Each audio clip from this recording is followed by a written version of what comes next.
Hey everyone, welcome to part 3 of this series on the famous game between Pillsbury and Lasker from St. Petersburg, 1895. So, we looked at pawn takes rook in the last video. This time we're going to look at what actually happened. E takes f7.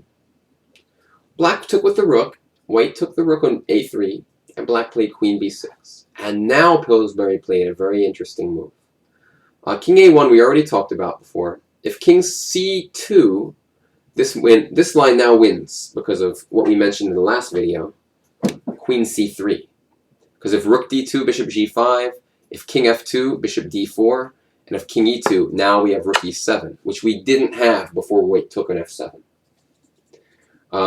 It's funny though, this move no longer wins because now we have ideas like queen d5 in key positions with check. So it's a very complicated position, but all of these lines generally work out for black if the king just moves. So white found a very interesting response. Bishop to b5, giving up the bishop. And this does two things. Number one, this rook on f1, it gets it ready to join the battle. Number two, after queen takes bishop, it distracts the queen from the key d4 square. And so now white was able to play the move king to a1. So your question for this video, question number 3, what should black do in this position? Pause your video, and again, for all of these I recommend like at least, unless you think you have it really quickly, I recommend at least like 5 minutes of thought.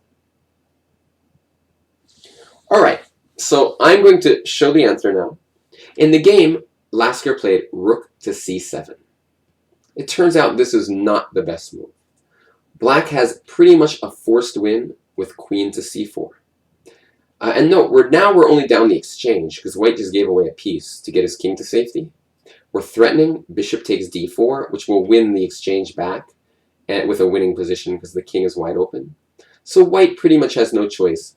White has to defend the d4 pawn, and then we simply play the move rook e7.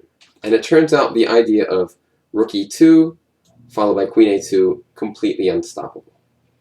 If white goes rook to h to e1, rook takes, queen c3 followed by queen takes rook. So I thought this was like a very nice concrete calculation. This move simply wins. It's not like any typical kind of tactical pattern, but it just requires some pure hardcore calculation and the game ends. There's no way to stop this move. Rook d2 allows queen c3. It's just the end of the game. So queen c4 is a winning move. Queen c5, it probably works also, but really there's no reason to put your queen in slight danger. You never know when maybe white will just randomly be able to sack their queen for the bishop or something like that. So it's a little more irresponsible, but I think it wins too. But queen c4 is the best move. However, rook c7 was played in the game and was not as strong. And we're going to talk about that in the next video. Thanks guys for watching. Bye-bye.